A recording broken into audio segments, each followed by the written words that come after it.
Президенттикке талапкер Садыр Жапаров үгіт Гербенин Талас облысынан баштады. Ал Манасордо мемориалдык комплексине барып зыярат кылды.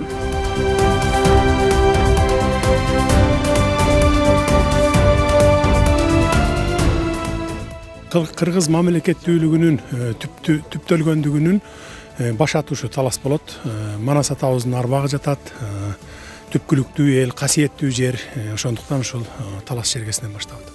Андан соң Садыр Жапаров Токтогул районунун эли менен жолугушуп, Гербен шаарына жол алды. Гербендиктердин көйгөйүн уккан соң Жапаров Кочкор атага, андан ары Жалал Абад шаарына келди. Талапкер кайсы жерге барбасын, эл абдан көп келип, жалындуу сөздөрүн айтып жатышты. Ак үйдүн алдындагы тегеренген тосмонун баарын жок кылдыңыз. Бирок сизге айтар эскертер бир сөзүм бар. Ак үйдүн ичинде дагы акай убагынан бери иштеп келе жаткан чириген кадрлар бар. Булар ички тосмо, бул сырткы тосмодон өтө катуу жаман тосмо. Андан ары өзгөндүктөрдүн кебин угуп, түштүктүн борбору Ош шаарынын эли менен жолукту. Ошто элдик лидер менен кезигүүгө облустун бардык райондорунан эл абдан көп келди. Кыргызстандын тагдыр жолунда чоң бурулуш, тарыхый маанилүү окуя болгону турат. Садыр Жапаров ар бир аймактын көйгөйүн билерин. Президент болуп шайланып келсе, көп жылдан бери чечилбей келе жаткан талылуу маселелерге маани берерин айтып жатты. Мындай көйгөйлөр айрыкча түштүк жергесинде курч. Садыр Жапаровдун үгүт кербени Ош шаарынан Алай районунун Гүлчү айылына, андан ары Ноокатка барды. Жолугушуу учурунда Жапаров районду өнүктүрүү боюнча пландарын бөлүшүп, жергиликтүү элдин суроолоруна жооп берди. Иштеп беришин биз суранып кетебиз. Ал татыктуу. Бардык жодон төп келишкен, татыктуу. Сөзү дагы, иши дагы. Ноокаттан келе жаткан Жапаровду кадам жайлыктар жылуу маанайда тосуп алды. Талапкер ар бир жолугушуусунда элдин көйгөйлөрүн, каалоо тилектерин сабырдуулук менен укту.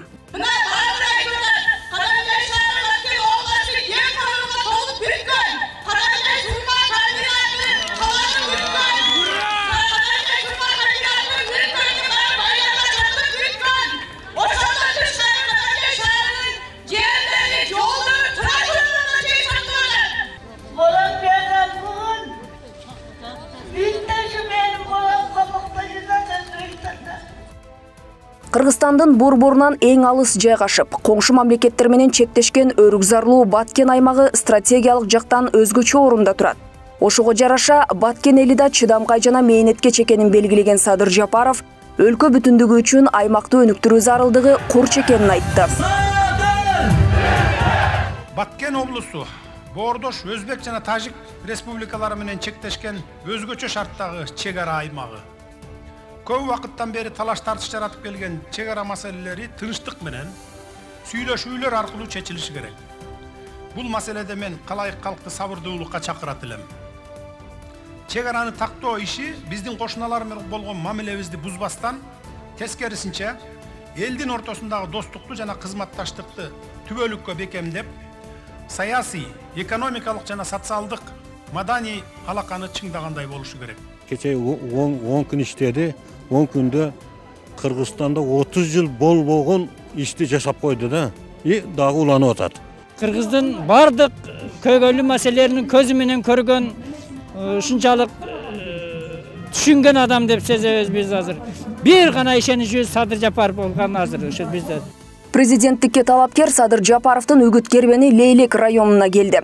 Алгач Садыр Жапаров Исхак Разаковдун эстелигине таазим этип гүл чамбар койду. Куран окулгандан кийин аксакалдар талапкерге ак батасын беришти.